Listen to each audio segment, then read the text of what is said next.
So guys, day off na naman. Samahan niyo ako ng isang malupit na adventure. Punta natin yung magagandang tanawin dito sa Taiwan. Let's go!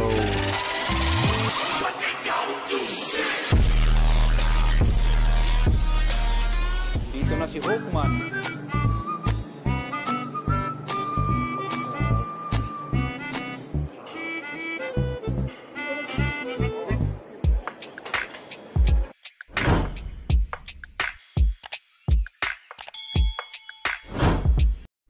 And guys, samahan nyo kami. Day off na naman. Matinding day off na naman daw. So ngayon, pasyalan natin yung sikat dito sa may bandang Bainan. Maraming dumadayo dito. Mga katulad nating pag day off. Dito nagpapalipas ng oras. Nag-overnight na rin. Kasi maganda talaga yung ambience. Tanggal stress talaga siya. Ngayon, kung medyo stress ka sa trabaho mo, pwede kang makapasyal dito. Anytime wala po siyang bayad. Alam na ng lahat yan. Halos lahat ng mga OFW dito sa Taiwan, alam na lahat to. Kaya ito talagang pinakapasyalan. Ingat-ingat lang kasi medyo maraming medyo maraming talks doon. Focus lang tayo sa kita ko sa inyo kung gaano na kaganda yung habang nagbibiyahe kami. Sobrang ganda yung mga nakikita kong mga view. Kasi nga hindi tayo masyadong bahay, dorm lang tayo. Magkagala man tayo. Baga, kailangan may budget din kasi mahirap din kasi maggala. Baka mamaya makahapak tayo ng kamatis. Wala tayong ibayad. Ngayon ito na nga, nakarating na kami dun sa pwesto namin. Nakikita nyo. Sobrang ganda yung nakapaliwalas. Ito yung unang spot namin. So, lumipat kami dun sa kabila kasi medyo boring dito kasi kulog yung dagat dito. Hindi masyadong nakakalusot. Mula dun sa pier. Sa kabilang pier hanggang dyan nakasarado. Bali yung open lang dyan is yan lang yung daanan ng barko. So, lumipat kami doon sa kabilang spot. Doon sa kabilang dito. Kasi doon open doon. Hanggang sa may ng Talaba. Yan lang yung open dyan. Kaya medyo makaki yung dagat dyan. Kasi hindi masyadong nakakalabas. Puro nai-stack yung gold dito sa loob. Kaya doon kami sa kabilang spot. Ito, nanguha na kami ng Talaba. Habang inaantay yung mga kasamahan nanguha kami ng Talaba dyan. Yung mga nakuha namin. Nakakuha kami ng isang timba.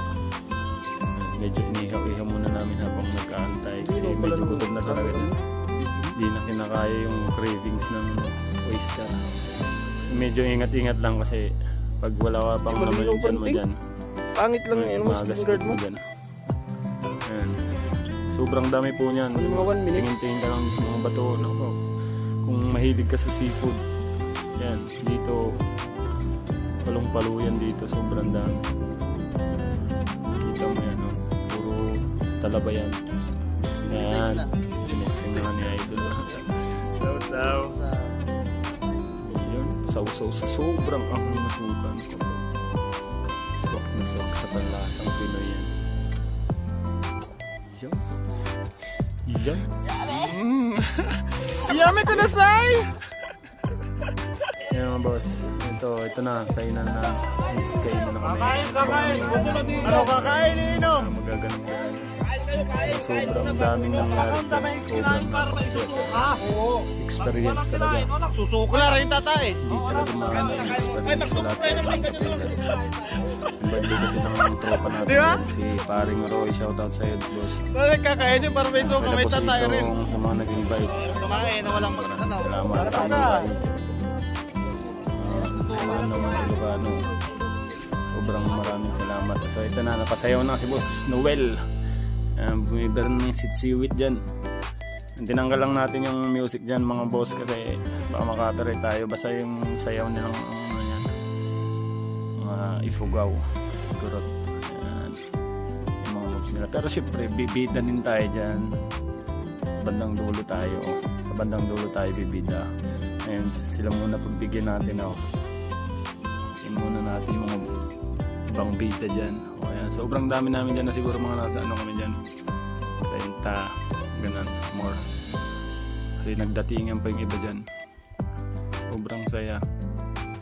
Wala talagang katulad ng samahan ng mga Pilipino dito sa Taiwan. Lalo't kung matropa ka, naku po, sobrang saya. Walang kapantay. Kahit saan ka man mapunta. Yung pinaka best part, inuman na. Kaya mga shoutout sa mga chika baby natin dyan. May mga yung na-job po yung mga asawa nila dyan. And kasama din po nila yung mga asawa nila. Kaya hindi po sila grounded sa ating video. Tulad po sila kasi yan naman po yung asawa nila.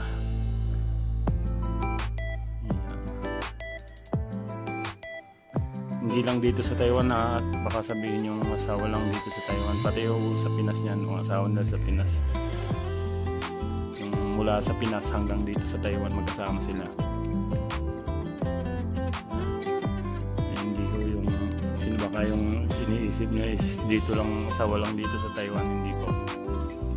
Asawa nila sa Pinas hanggang dito sa Taiwan nagkasama sila pa rin. May ring kapre nating idol dyan, no? Bibira, parang bilipad na fried chicken.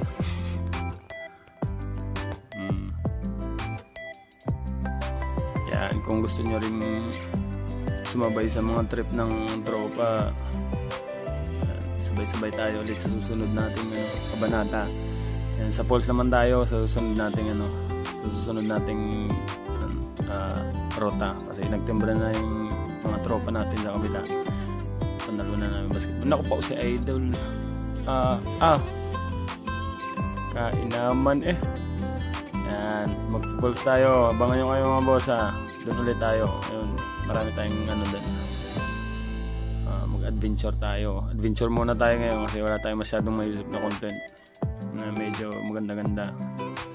At pinagbawalan tayo na mag-content sa ating trabaho. Basta kung ano yung mga nandun sa mga nauna kong content dun sa work, yun na yung lahat. Kasi pinagbawalan na tayo ng company. Hindi na tayo pwedeng mag-upload ng video about sa work. So ito nang adventure na lang muna tayo mga boss. Sabay-sabay nyo kaming sabay-bayan. Marami tayong featured ng mga magandang dyan. Magandang spot. Bira lang tayo makagala pero sulit talaga yung mga idol natin dyan. Mga tropang Minsyong tsaka tropang Dalin.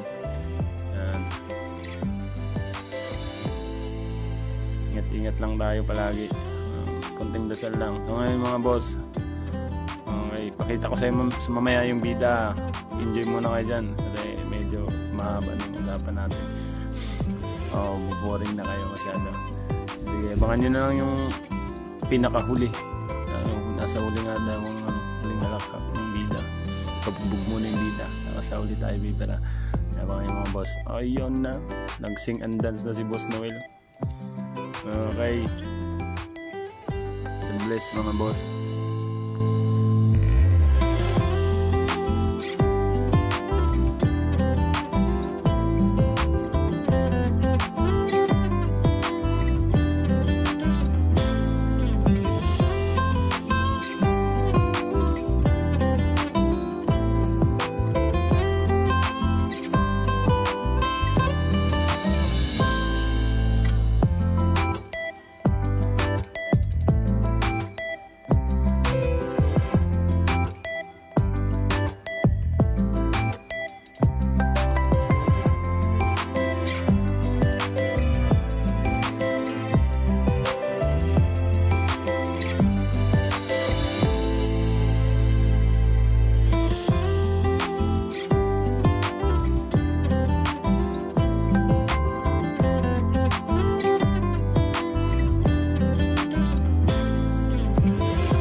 siyempre bago matapos ang lahat, siyempre pagkataya ang bida. Ayan na yung bida. Gumigiling eh. Birada. Ang bida natin dyan. Asan bida? Ayaw. Kainamaw. Papalaban pa nga. Gusto pa niyang lumaban ng budots eh. Hindi nga kung kaya mo idol. Ayaw. Nahiyak pa eh. Hiyak ba? Bida yan. Siyempre bida yan eh. Lalaban. Hindi marunong sumayaw eh. Kapaw. Dagar. Gusto ko mga bida eh. Pa-virgin mga galawan ba? Ayaw. Alam mo naman eh. Sige. Yung idol natin nasa likod. Sige, Dagar. Giling mo pa.